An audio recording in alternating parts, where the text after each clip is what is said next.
Well, as you were saying, the judiciary is a closed system that controls the people within it, and the public doesn't really, I don't think they can grasp that. No, they can't. And I'll tell you, I went to law school late in life. I had already um, uh, had my life invested in other activities. And I am going to start this. I'm so sorry. Okay, so um, uh, I had another business. My family had a business. And so when I went back to law school, I really entered law school thinking I'm a pretty smart girl. You know, I made good grades. I'm very organized. I like to help people. This will be a great place for me to have a second career. And I Yeah. went back part-time. I worked through it. I mean, I worked really, really hard. And then I became a lawyer, and it was so shocking. It was so shocking because it's such a closed system. I mean, the dynamics within there, you have to operate within those dynamics. And you've got these, you know, the Tennessee Supreme Court controls your licensure. Doesn't matter how smart of a lawyer they are, if they think that, and obviously I'm a good example. It doesn't have to be lie, cheat, or steal to take an attorney out of circulation. It can be the fact that they're being very vocal on social media and talking about all the problems within the system. And it's not like I'm going around saying that judges are thieves and you know, they have hookers and you know, they're getting arrested for crimes, which some of them are. It's like I'm just saying they're signing ex parte orders, they're Hmm. ignoring constitutional rights, they are not following federal law when it comes to, you know, reunifying families or putting children with relatives. I mean, I'm just calling out conduct that should not be within the system, that should not be tolerated. Hmm. and and and that's what they shut me up for, and it's really quite frightening. And so now we have social media platforms, and you would think the public servants would want to know the heartbeat of the public. You would think that for improvement, I mean, how many times do they pay thousands and thousands of dollars for, like, you know, test groups, right? Like for for to do tests and surveys. And it's like, just all you have to do is go on Facebook and follow one of these groups about families who've been abused within the system, and you can get a lot of ideas on how to improve the system. So it's been a real challenge. I've worked super hard. I worked really hard for people. I worked all over the state.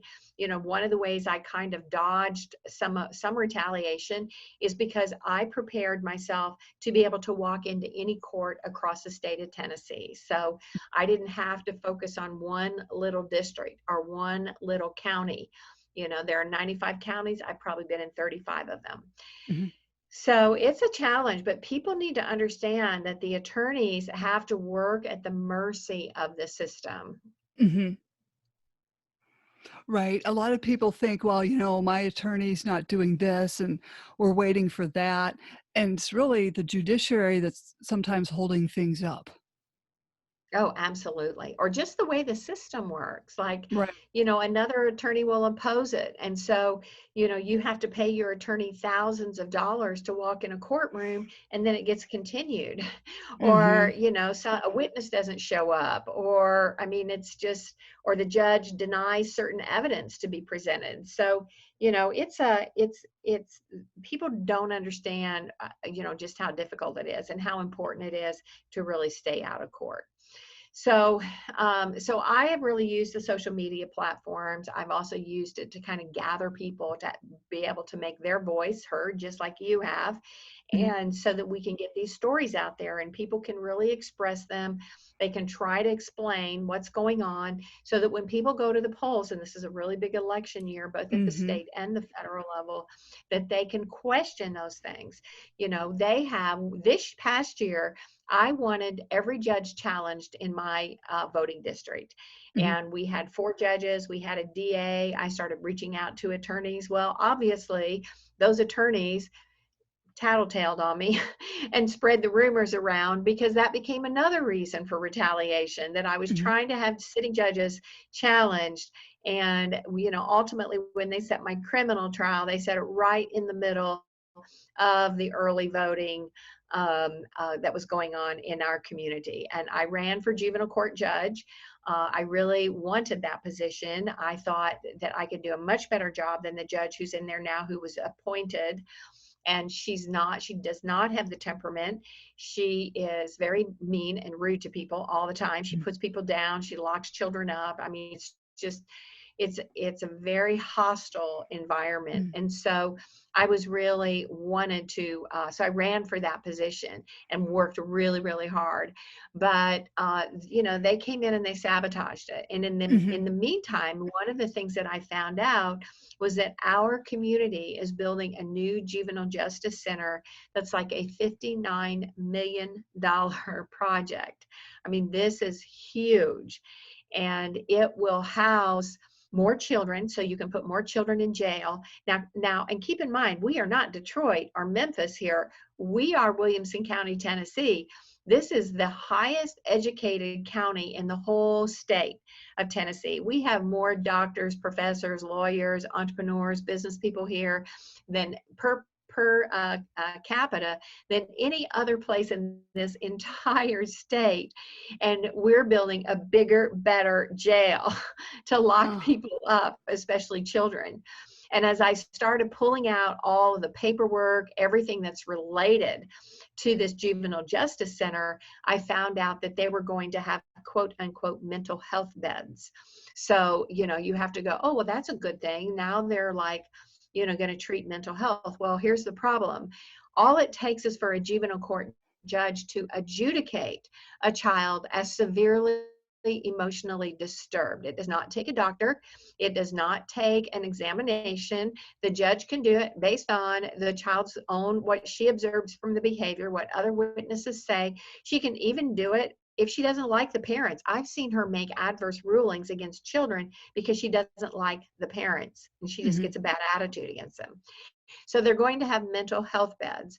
And so these mental health beds, if a judge adjudicates a child as severely emotionally disturbed, she can put that child in the legal custody of the Department of Children's Services, and then she can house that child in her own facility.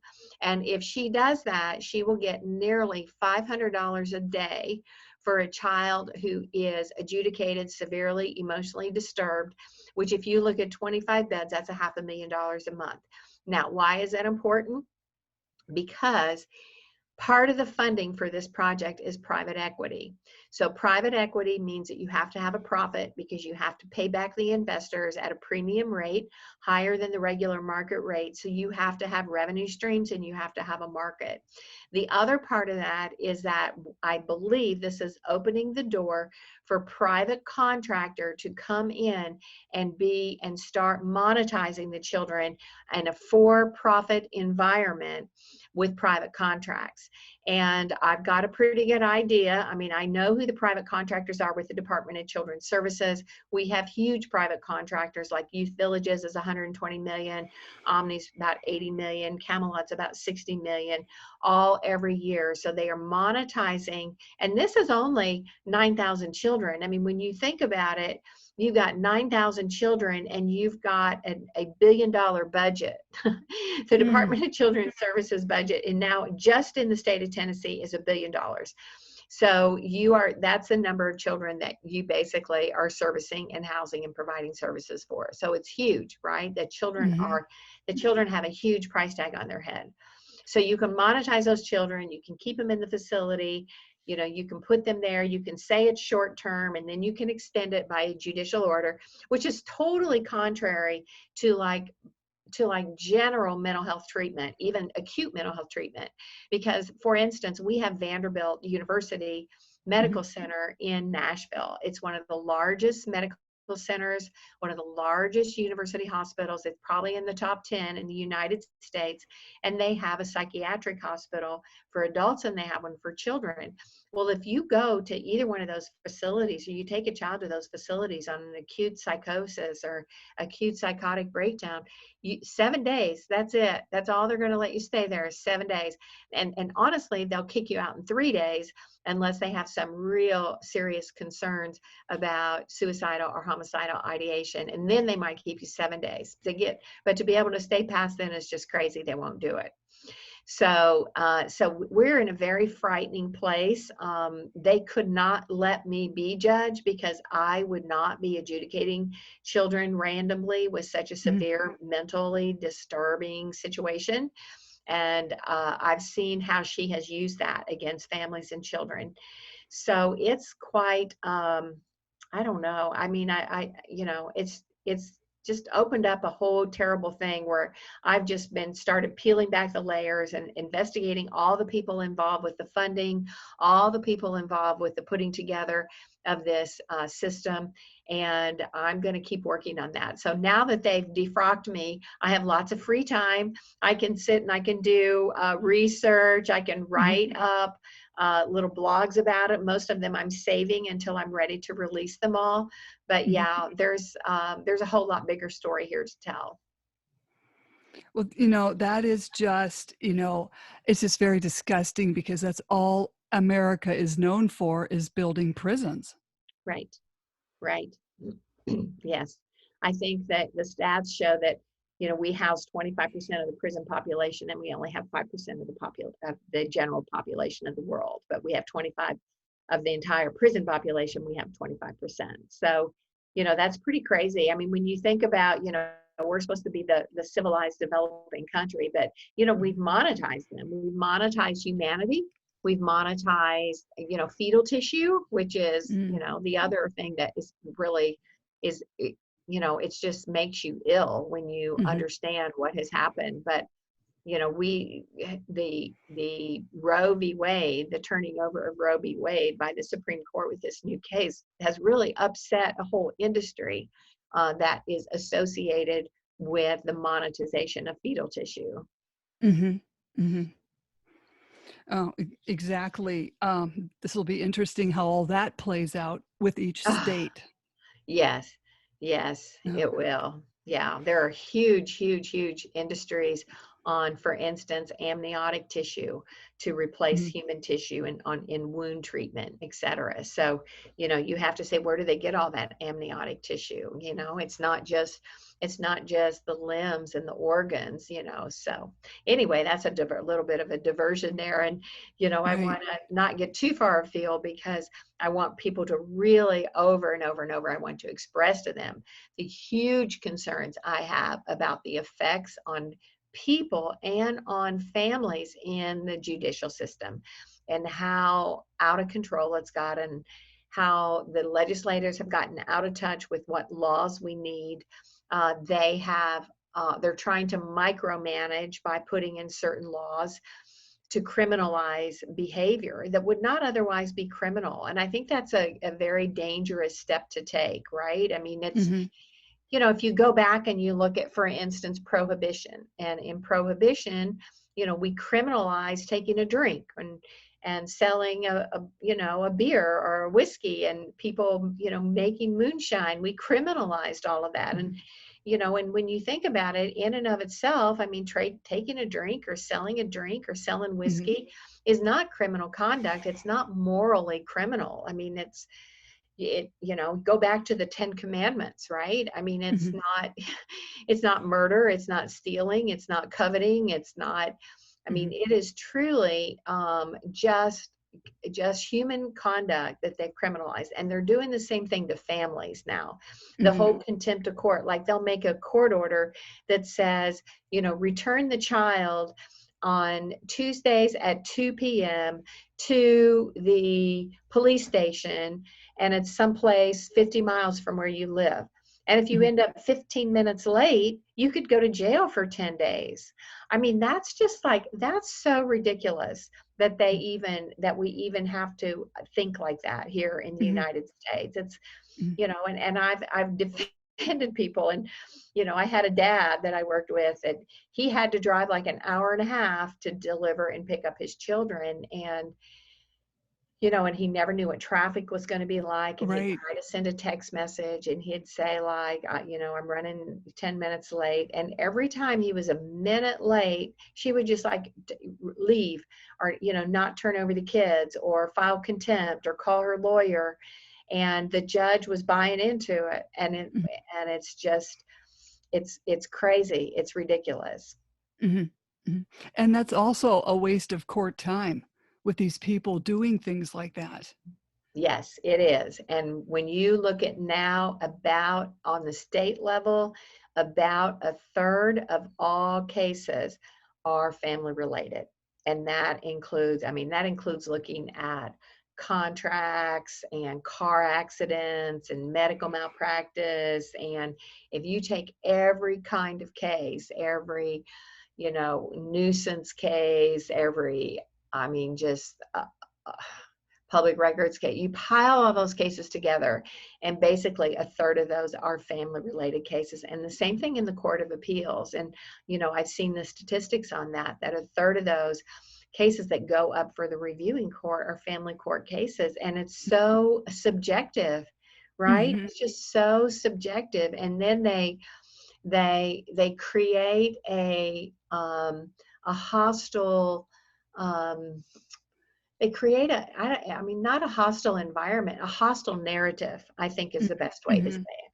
They create a hostile narrative against one, usually one side, one person, Mhm. which is just, it's crazy. I mean, and it's true. I mean, somebody may have some behavior or something that was not ideal, but it shouldn't characterize everything about them, especially when you're Right. talking about children. I mean, we all make mistakes dealing with our kids, and when you're talking about cutting a parent out of the life because they're 15 minutes late and Mhm. dropping them off and picking them up, I mean, and not only that, what kind of message are you sending to those kids? Like, to Mhm. be hyper vigilant in Mhm. all your life, in all your activities in life, because that's what happens.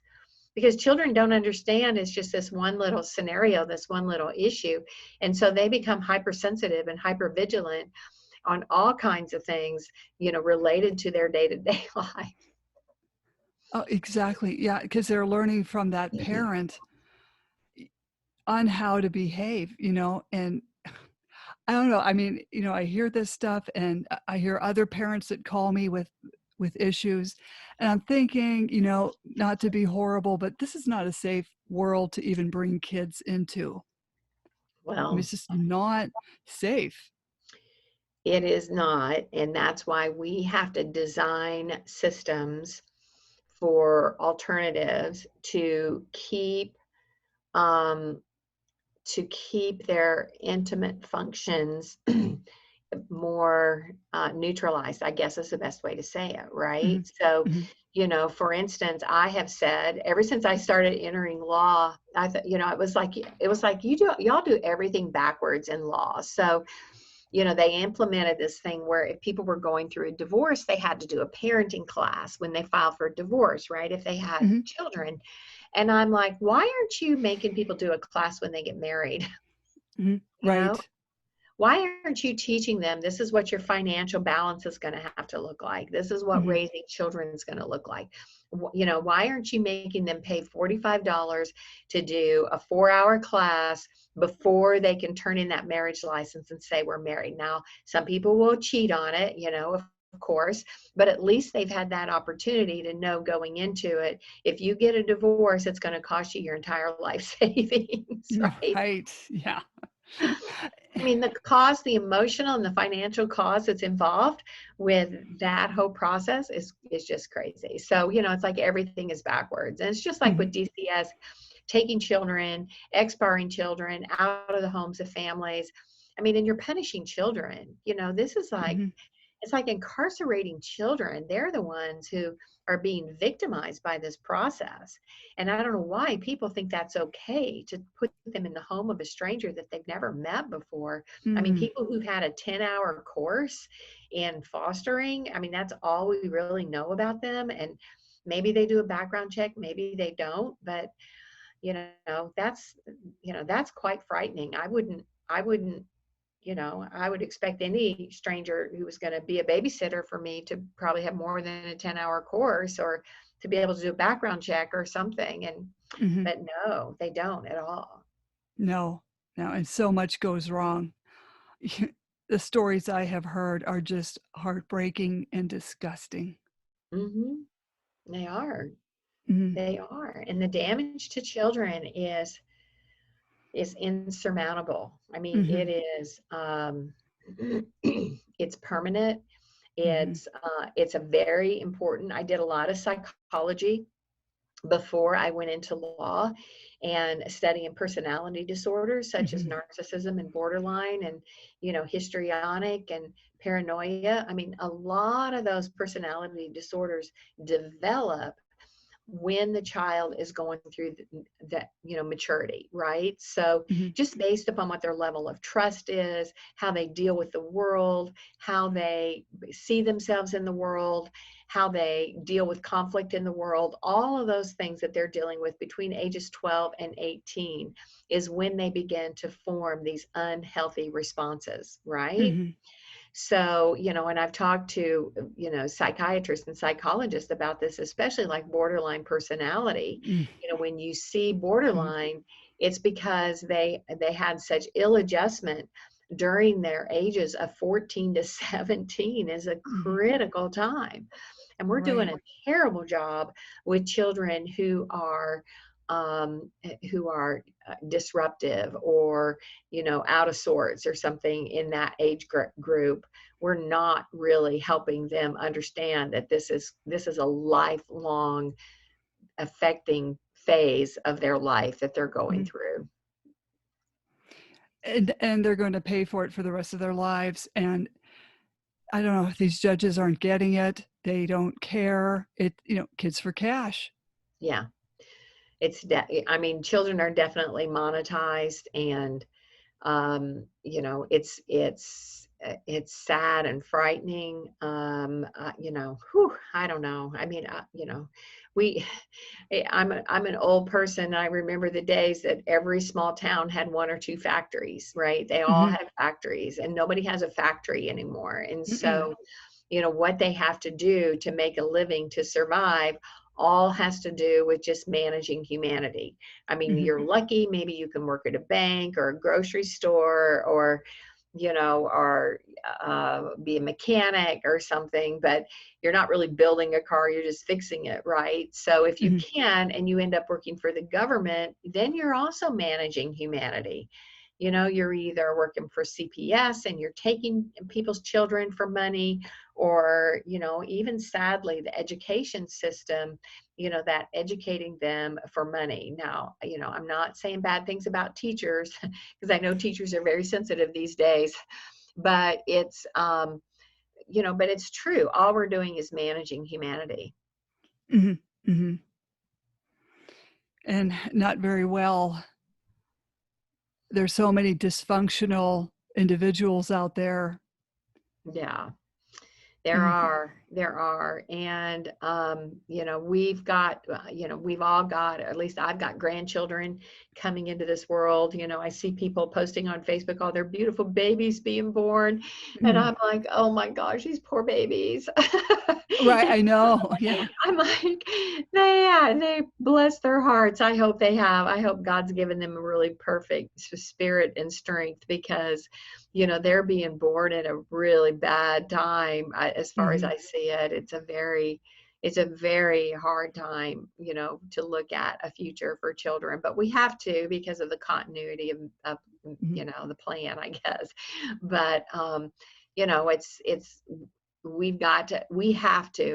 we have to give people more early tools to understand how to pick a spouse, pick a partner, communicate with their boss, develop incentives at work and goals at work, and really help them work with people instead of against them. And again, I'm going to circle all the way back, and I'm going to say that's why I think social media is so important. Is Mhm. so important. I've been very active for probably 6 years, and there were a lot of people I just kind of saw in passing. I watched people for a long time. I've met you through social media.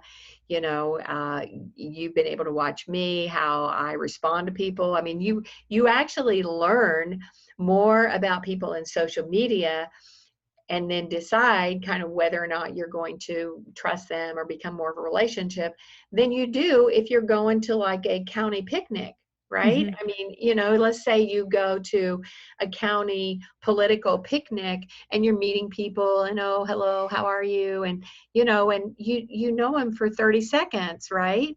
And Mhm. you don't know how they're responding. You don't know what their family's like. But with Facebook, a platform like Facebook and social media, you can get to know people.